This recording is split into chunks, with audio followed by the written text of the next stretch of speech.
For those who watched the Texas A&M South Carolina game, wow, what a comeback by Texas A&M, and what a frustrating loss if you're South Carolina.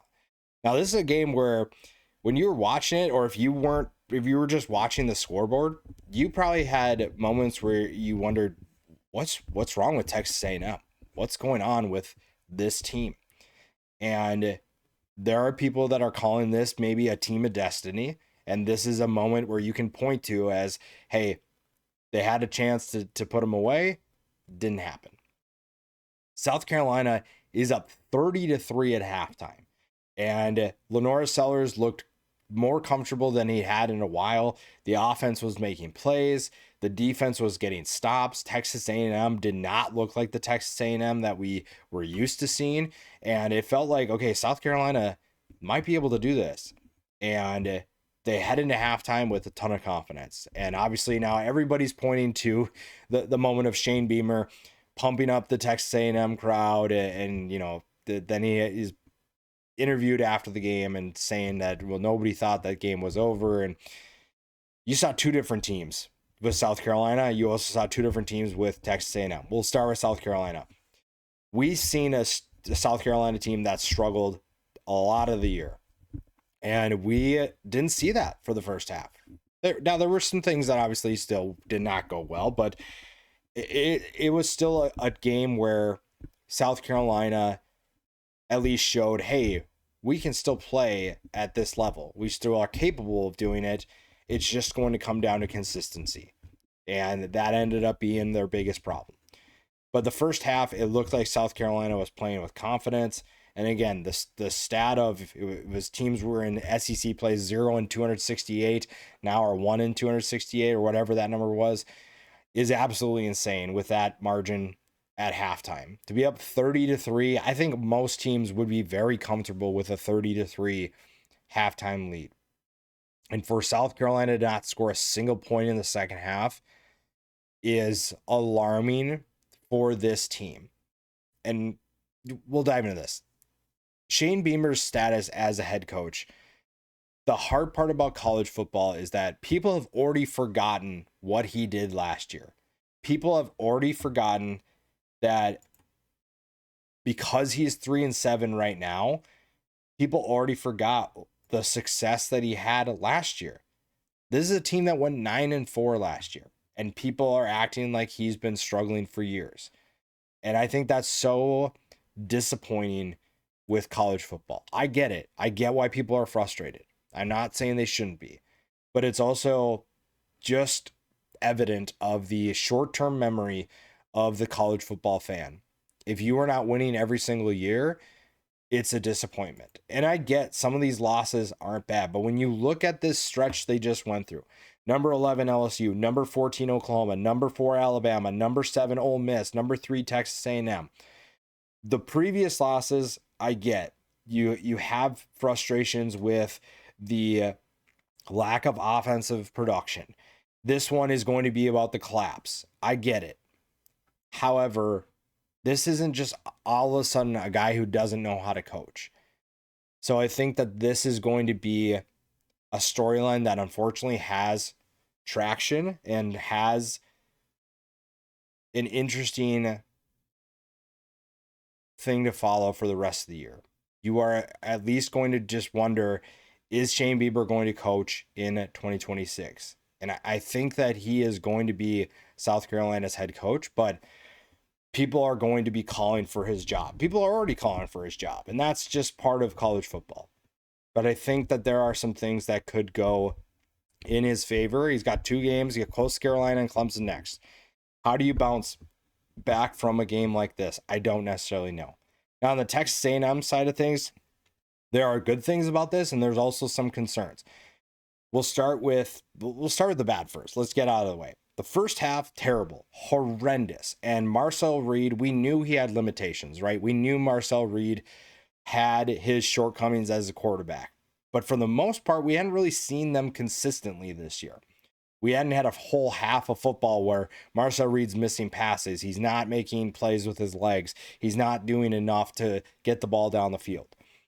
For them to be able to flip a switch, though, says a lot about this team, because there was nothing right about this team in the first half. There was nothing going in their favor, even defensively. A group that normally has been good defensively was not good in the first half. They were getting absolutely confused. They were getting run over by a South Carolina team that was playing with a lot of confidence.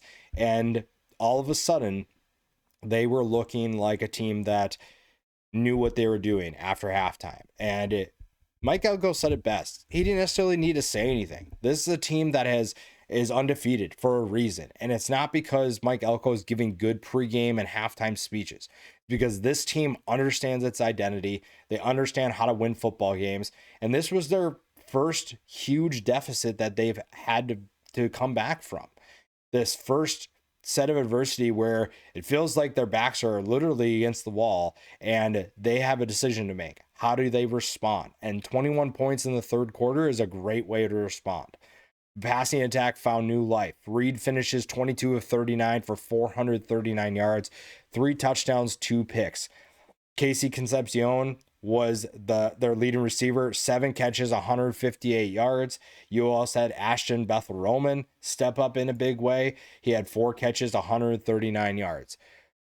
So this team looked night and day from what it was in the first half. The defense also stepped up in a big way.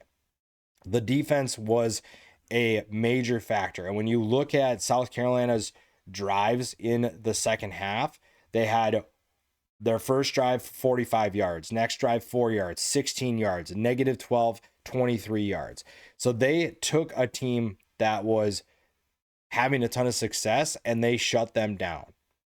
And when you look at what they did offensively, especially in the second half, here are their drives. 75 yards that leads to a touchdown, 70 yards, touchdown, 80 yards, touchdown, 99 yards, touchdown, 38 yards, they fumbled. And then the fourth quarter, you're looking at a team that is just so different in the second half.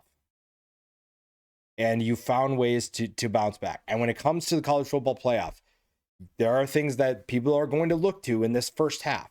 Teams that play Texas A&M are going to look at what did South Carolina do in the first half and how can we implement that into our game plan. And Mike Elko knows that. He knows that, yes, this is a good win, but there are also some things that, hey, that's going to maybe cost us if we don't fix it right now.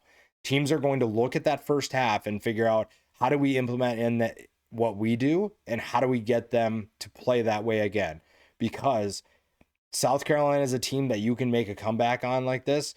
Teams that you face in the playoff, that's not going to be the case. If you get down 27 in the playoff, you are not winning that game. You are not going to win a football game against a good team in the playoff. So maybe this is just a blip. Probably is from what we've seen. We've seen this team play consistently. They just had a bad game. How do they move on from that? How do they show that, hey, this is just a one-time thing? It's not going to happen again. Because that's what people are going to point to if they lose. That was the first sign that this was not a national championship team. Now, if this is truly a team of destiny, that is just a part of the story. We dealt with adversity. We made a 27-point comeback, and we won that game, which sparked us to make a run in the college football playoff. And this is a team that has shown that they can potentially do that. They're a deep team. They're a balanced team. And we haven't even talked about the running backs and how the depth at the running back position has been so good when they've dealt with injuries. The amount of injuries that they've had to work through, especially the last couple of years, and the fact that they were also to keep their depth, the fact that they've been able to keep Reuben Owens, Le'Veon Moss, EJ Smith, you've been able to keep those guys all on roster. They could have gone elsewhere and been the star somewhere else, but they decided to stick with it, and the talent level doesn't drop off very much, which is great. And while it wasn't their best performance, they averaged 2.2 yards per carry. This is a group that's kind of the unsung heroes of this offense because of the depth and because of the lack of drop off. They lose one guy, another guy steps up and keeps that level of play. That's been very exciting for Texas A&M. And if this team is truly a team of destiny, we're going to point to this game as what sparked it all.